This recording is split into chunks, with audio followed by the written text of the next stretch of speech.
Hello everyone, আজকে ঘুরতে চলে আসলাম দর্শনের শাপলা পার্ক। আর আজকে শুধু আমরাই নয়, আমাদের সাথে আছে দুই মামি শাশুড়ি, তাদের মেয়ে, ছেলের বউ, সবাই একসাথে এখানে ঘুরতে আসছি। আর পার্কের গেটের কাছে এই বিদেশিনী কুকুরটাকে দেখতে পেলাম। এই কুকুরটি অল টাইম এই জায়গায় এইভাবে বসে থাকে, জানি না ওকে রাখার কি কারণ, তবে কুকুরটি অনেক ভালো দেখতে। একটা বাচ্চা ছেলে কুকুরের গায়ে হাত দেওয়ায় আমার ছেলেরও ইচ্ছা হলো কুকুরটিকে ধরার, তবে আমার ছেলে ধরার ইচ্ছা হলেও সাহস পাচ্ছিল না, অর্থাৎ ওর ভয় করছিল।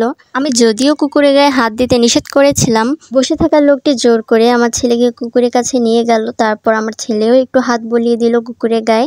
আমার ছেলের মুখ দেখে বোঝা যাচ্ছে সে খুবই লজ্জা পাচ্ছে। যাই হোক, কুকুরটি দেখতে দেখতে একটা ট্রেন পার্কের পাশ দিয়ে যাচ্ছিল। আর জায়গাটা হচ্ছে দর্শনা রেল স্টেশন হয়ে একটু সামনে গেলেই এই শাপলা পার্ক। আর ট্রেন আসা দেখলে তো আমার ছেলে খুবই আনন্দ করে, তাই দাঁড়িয়ে দাঁড়িয়ে ও ট্রেন দেখছিল। লাবিবের আব্বুর কাছ থেকে শুনেছি এই দর্শনা থেকে ইন্ডিয়া নাকি খুব বেশি দূরে না। আমার হাজবেন্ডের অনেক আত্মীয় নাকি ইন্ডিয়াতে থাকে। আমার শ্বশুরা তো আগে 1 মাস পর পরই ইন্ডিয়া ঘুরতে যেত।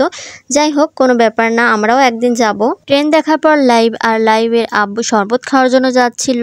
পার্কে ঢুকতে না ঢুকতে আমার হাজবেন্ডের গরম ধরে গিয়েছে। আর গরম লাগারই কথা, যে পরিমাণ গরম পড়ছে এই গরমে বেশি বেশি ডাবের পানি শরবত খাওয়া উচিত।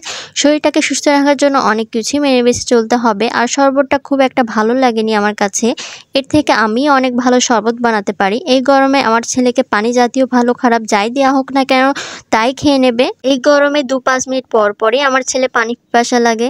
শুধু লাবিবি নয়, লাইভের আব্বুও খুব পানি খায়। ওদের দুজনকে সারাদিন পানি দিতে দিতে আমি নিজেই ক্লান্ত হয়ে যাই। এই কারণে বুদ্ধি করে একটা বোতল এনেছিলাম। বোতলটা এনেছিলাম, কিন্তু বুদ্ধি করে সাথে করে ব্যাগটা আর আনা হয়নি, যার কারণে হাতে করে নিয়ে বেড়াতে হচ্ছে। পার্কের ভেতরে ঢুকে ট্রেন দেখে আমার ছেলে ট্রেনে উঠতে যাচ্ছিল, কিন্তু ট্রেন ঘোরার জায়গাটা অনেক ছোট, যার কারণে চড়তে দিলাম না। আর পার্কের ট্রেন এমন হবে যেখানে ছোট এরিয়া হলেও একটা বড় ভয়ঙ্কর ঘর বা গর্ত যে কোনো একটা থাকবে। আর গর্তের মধ্যে ভয়ঙ্কর সাউন্ড, ভয়ঙ্কর দৃশ্যগুলো থাকবে, তখন ভয়ও লাগবে আবার মজাও লাগবে। তো এটা হচ্ছে ট্রেনে চড়ার মজা। আমার ছেলে তো খুবই ভালো, কোনো জিনিস নিয়ে বায়নাই করে না। কিছুক্ষণ ট্রেন দেখে সামনে বাগান ছিল, সেখানে সবাই পিক তুলছিল। এদিকে আমার হাজবেন্ড মামা শ্বশুরের ছেলের কিছু সুন্দর সুন্দর পিক তুলে দিচ্ছিল। ভাই ভাবে 1.5 বছরের একটা কিউট মেয়ে আছে, মেয়েকে নিয়ে ভাবি দাঁড়িয়ে দাঁড়িয়ে ছবি তোলা দেখছিল।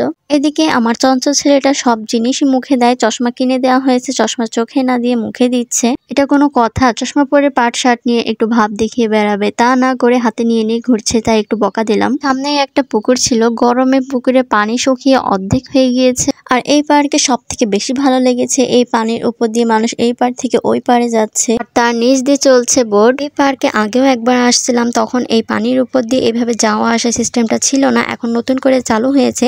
যাই হোক, আমার ছেলে দাঁড়িয়ে দাঁড়িয়ে এই দৃশ্যটা খুব মনোযোগ দিয়ে দেখছিল। আর আমার হাজব্যান্ডের ছবি তোলা সিস্টেম দেখে মনে হচ্ছে একজন রিয়েল ক্যামেরাম্যানই হয়ে গেছে।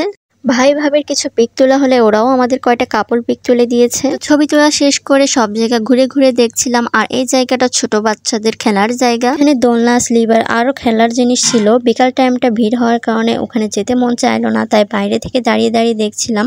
আমার ছেলের হয়তো খেলতে মন চাইছিল, তাই চিন্তা করলাম ভিড় কমলে যাওয়ার সময় দোলনায় চড়িয়ে নিয়ে যাব।